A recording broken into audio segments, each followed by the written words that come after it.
In a world where everyone is shouting to be seen, some people vanish willingly.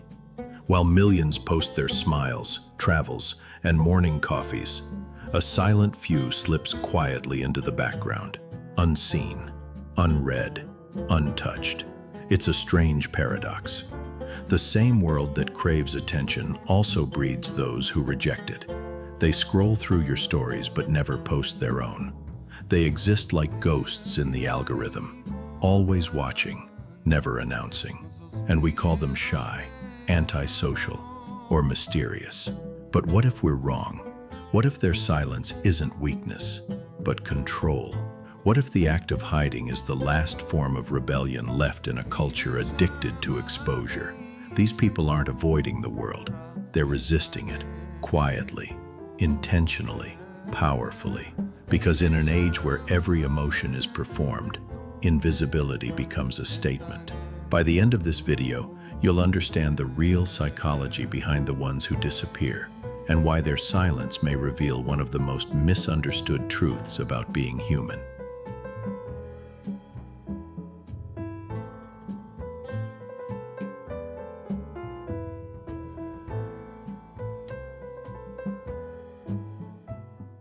We live in an age where everything is broadcast.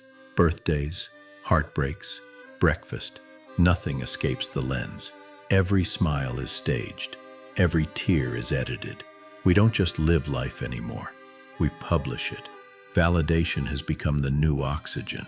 If it isn't seen, it almost feels like it didn't happen. But somewhere in this endless stream of visibility, a quiet few have vanished. No updates. No check-ins, no proof of existence. They've stepped out of the spotlight, not because they vanished, but because they refused to perform. While the world measures worth in likes and follows, they measure it in peace. And that's where the first question strikes. Why hide from a world you once wanted to be seen by? Maybe their silence isn't avoidance at all. Maybe it's a calculated strategy. A quiet rebellion against a culture that never stops watching. Silence for some isn't emptiness, it's control. In a world where every opinion, photo, and thought is public property, choosing not to share becomes a quiet act of power. Psychologists have found something fascinating. People who post less frequently often score higher in self-restraint, introspection, and emotional independence. They aren't avoiding expression, they're mastering it. Silence gives them authorship over what the world doesn't get to know.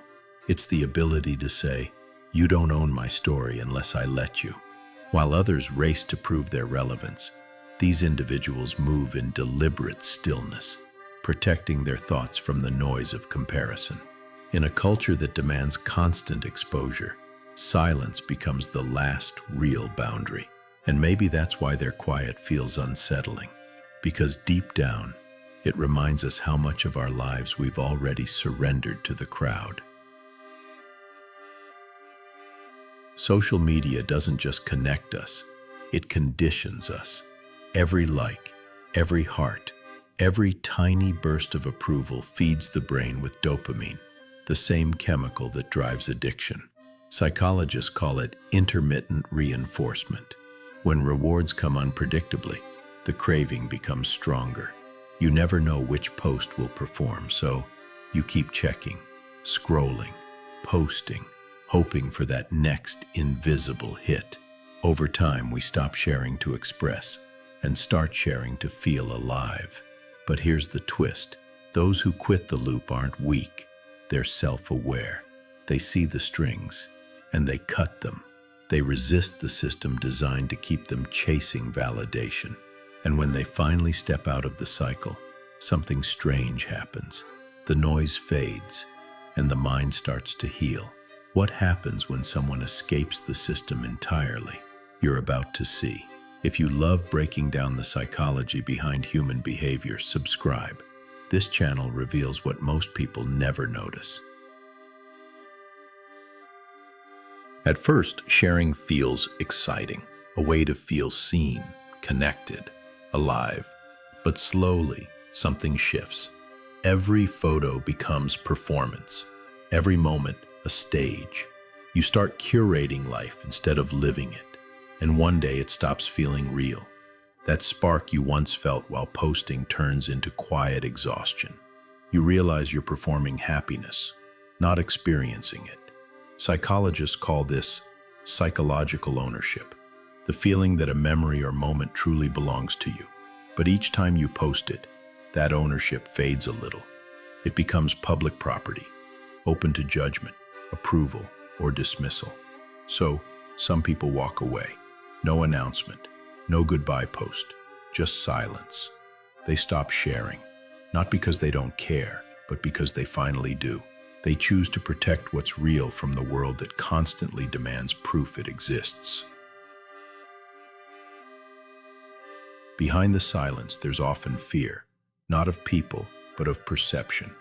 Social media has created a new kind of anxiety called self-presentational pressure, the constant awareness that you're being watched, even when you're not.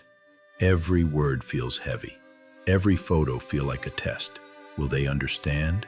Will they judge? Or worse, will they ignore? For many, that pressure becomes unbearable.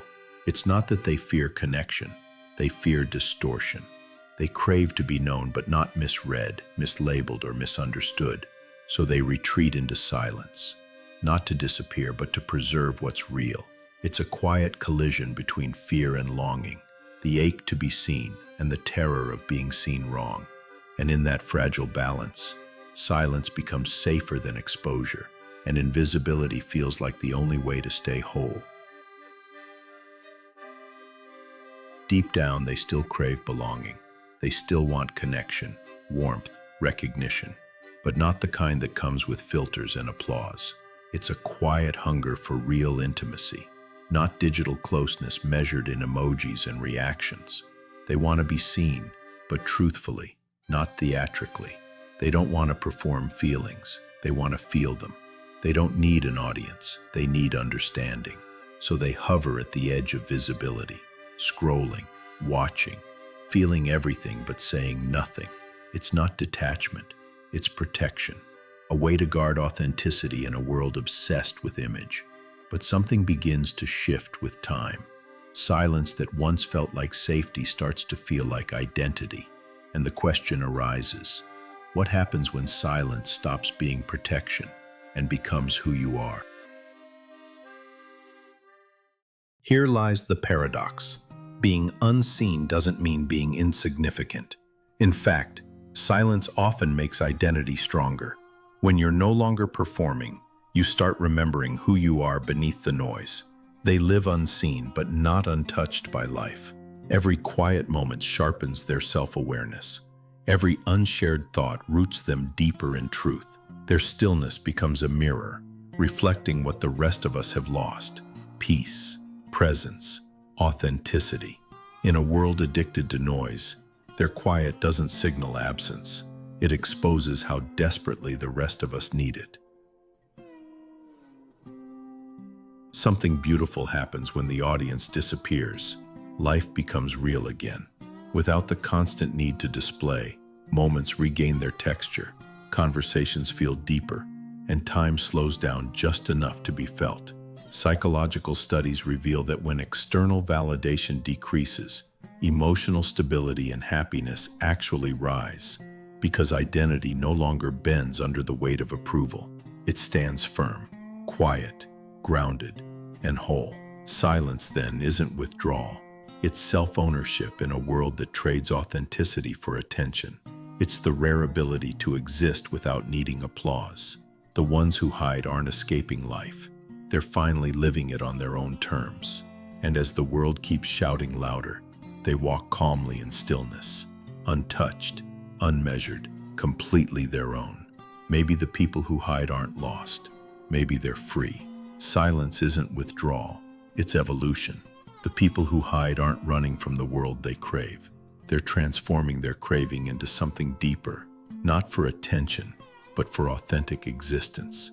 What once looked like disappearance is actually a quiet form of rebirth, a return to living, feeling, and belonging without the constant need to be witnessed. Through self-awareness, they shed the noise, the pressure, the performance, and rediscover the calm pulse of being human. They haven't escaped the world. They've simply stopped begging it for proof that they exist. When was the last time you lived something beautiful and didn't share it? When you laughed so hard or felt so deeply that posting it would have ruined the moment itself. That's where the real self lives, in the spaces no one sees, in the memories untouched by performance. If you find beauty in understanding human psychology like this, subscribe, not for me, but for your own curiosity, because every week we uncover the quiet truths hidden beneath everyday behavior. And now, a question worth keeping close. What do you protect in silence that the world will never see?